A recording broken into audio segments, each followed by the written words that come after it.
Right.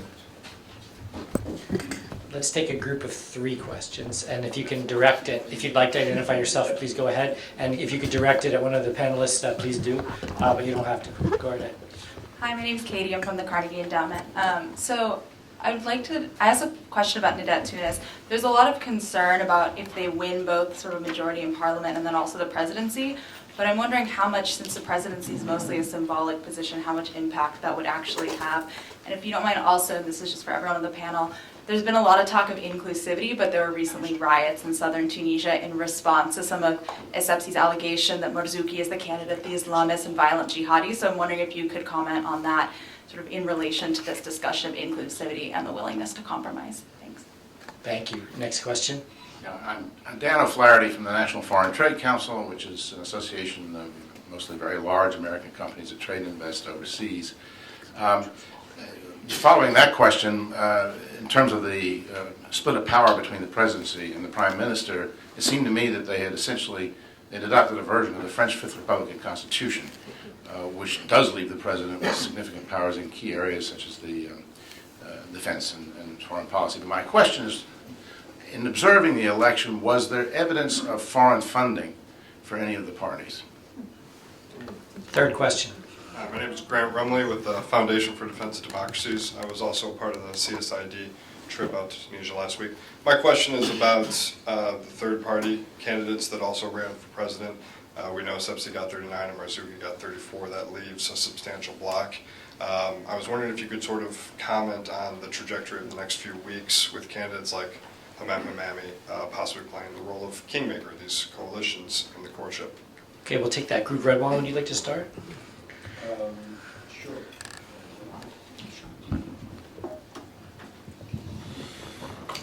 I mean, I think the first 2 questions are related in the responsibilities of the president.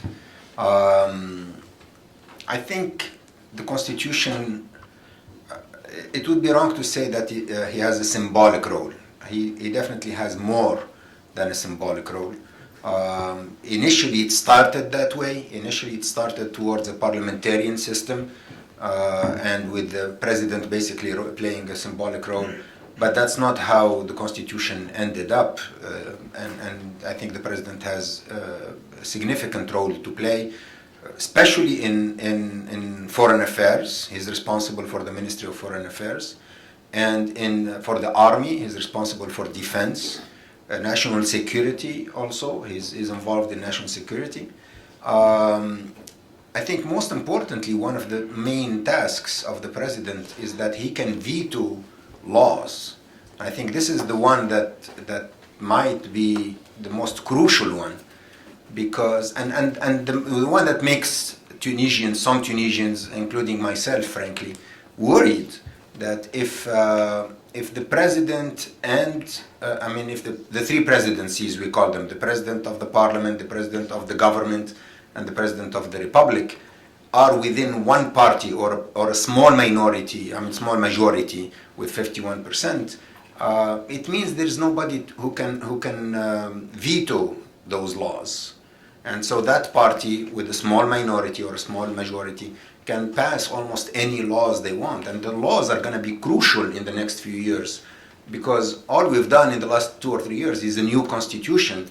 Almost all the existing laws right now are unconstitutional. They have to be rewritten to be in accordance and in line with the new constitution. So there is a lot of work that has to be done to rewrite the laws and to interpret the constitution.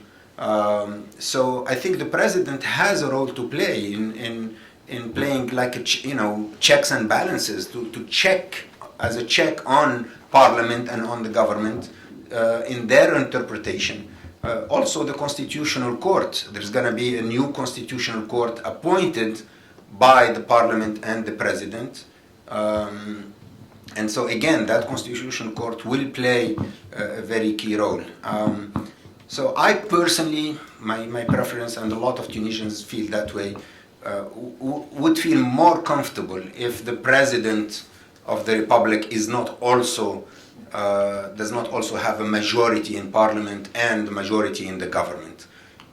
That's of course up to the Tunisian people to decide. So we're going to see what's going to happen in the elections. Sibsi certainly looks favored in the elections, so he could win the elections and become the next president.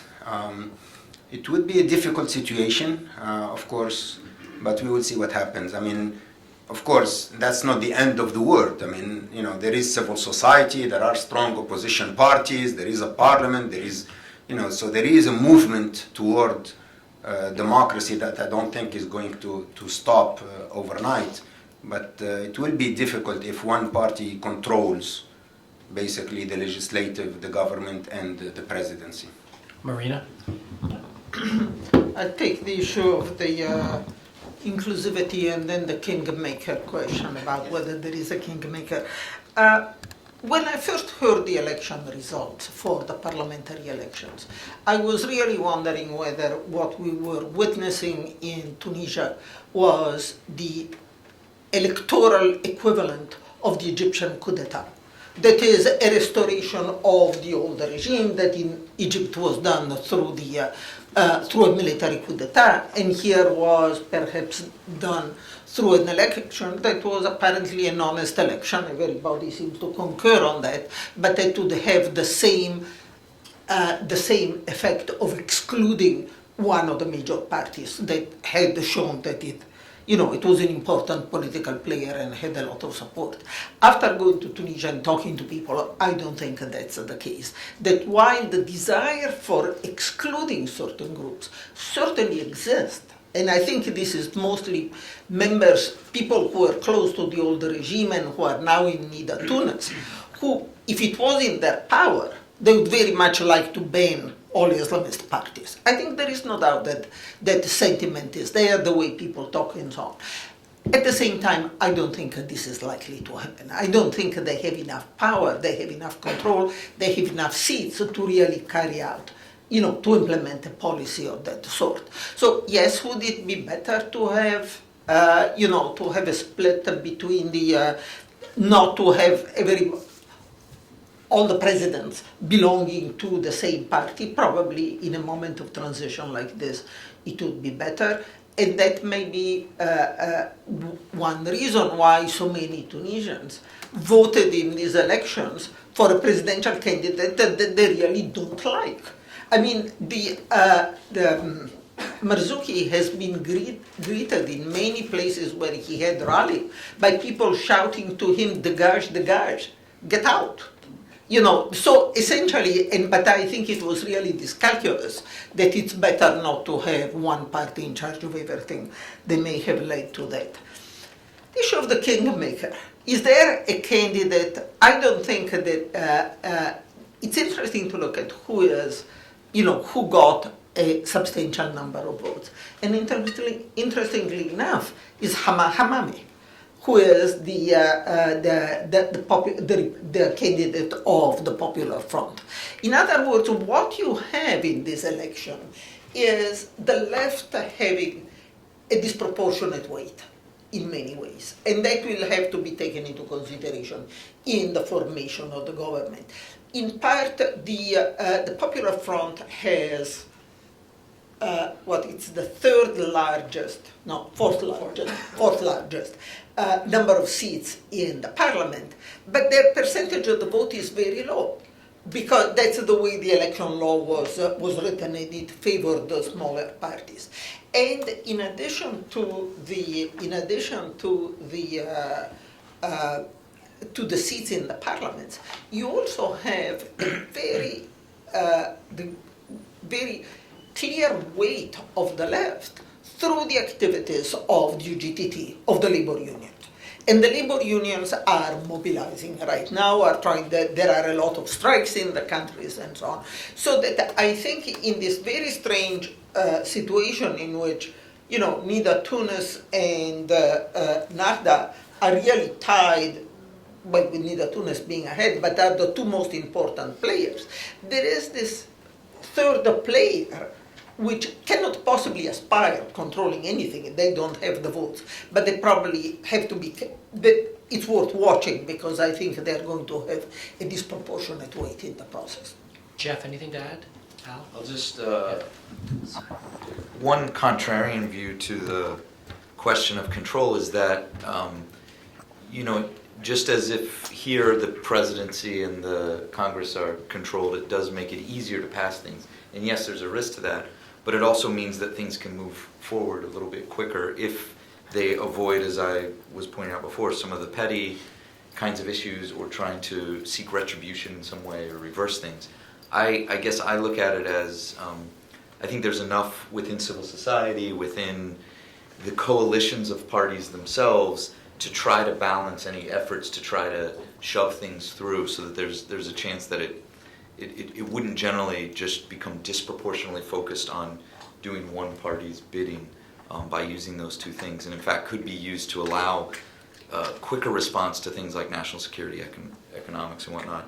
And I would just, on the third party candidates, I would add that this will be a time, you know, Nida Tunis is basically a coalition of parties. This is their time to determine if they will become an entity in and of itself or just continue as that sort of coalition mentality. Most of the others, I think we've seen their depth as parties. Some will continue in a small fashion. But this was also sort of I guess I would say the end of an era in some ways. Some of the characters that we've known for decades who led the fight in Tunisia really as true small d Democrats, human rights defenders, are nowhere to be seen now in the post-election, post-constitution era. So we are seeing a change of faces, even if one or two of the elderly ones are not different. There is going to be a slight changing of the guard in other ways. How? Yeah, let me just add 2 quick points. One on the question of foreign funding, because I don't want that question to go unanswered. The short answer to that question is no. There's no substantiated evidence that there's been significant foreign funding for candidates running. That said, it's a really common concern and accusation indeed, both foreign funding and the buying of votes, I should say, which was another very common thing you heard. So it's clearly something that the Election Commission needs to be aware of, but again, just simply stating what we as observers were able to see, and both over the long term and on the short term, no, we didn't see any substantiated evidence of foreign involvement. Real quickly on the question of inclusivity, I should have mentioned when I first raised it myself. I think a really important point about the inclusivity of the Tunisian political space is that Tunisian political parties have been inclusive in large part because they've had to be. You know, so it's not necessarily because they're all really nice people and who want to get along with one another, but Ennahda created the Troika after the 2011 elections because they had to. They had to create a coalition government, and you'll see the same thing after these elections. That's just a really important point to keep in mind, I think. And again, so yes, there are riots and there's a great deal of demonstration and dissatisfaction with some results in some locations of the country currently. And don't forget the massive street protests that preceded Ennahda stepping down for Prime Minister Joma's interim government. And again, Ennahda stepped down because they had to. It's not because they felt it was the right thing to do. It was political expediency, which is not to be underrated. Robert? Okay. First question, Daniel? I'm Daniel Zissenwein. I'm currently teaching at Georgetown University. Question about the vote abroad, which was mentioned here. I find this really fascinating, and this is breaking new grounds in terms of transnational identity. These aren't just absentee voters. These are voters who are participating, I think, in the political process. And if perhaps a few words could be said about them. Are these new immigrants? Are these second generation? I'm thinking about France. Are they voting as Europeans or as Tunisians? What is their agenda? Phil? I'm Phil Jones. I represent former Peace Corps volunteers in Tunisia. And my question is about the districts in the parliamentary election. Using our country as an example of what can go wrong is that we have districts that are almost uniformly Republican or uniformly democratic, and we've found that that leads to a government that doesn't function very well because the various people voted in, they have a constituency that has no interest in compromise. So my question is about the Tunisian districts. Do you have a lot of people, everybody knows that Ennahda is powerful in the south, and the secularists are powerful in the north, except for a few maybe low-income areas. But my question is, are there a lot of people who got elected with a 90-10 vote, or do you have who are not interested in compromise, I don't think, or do you also have a lot of people who won 60-40, 55-45, and therefore they're responsive to a divided district, and they might be more interested in compromise? We actually have a panel that can answer that question. Third question. Ahmadine Ahmed with the Minaret of Freedom Institute. I have maybe a technical question about the parliamentary system relating to Ridwan Masmoudi's concern about the possibility of a reversal if one party holds both the presidency and the parliament. Given this parliamentary system in which one party will not have a majority in parliament, it will merely be the plurality, doesn't that provide some protection against what you're concerned about, or is there something in the way the structure of the parliament works that it's not as strong as I would think it would be? I'm going to go the other way this time. Robert, would you like to take on any of those? You know,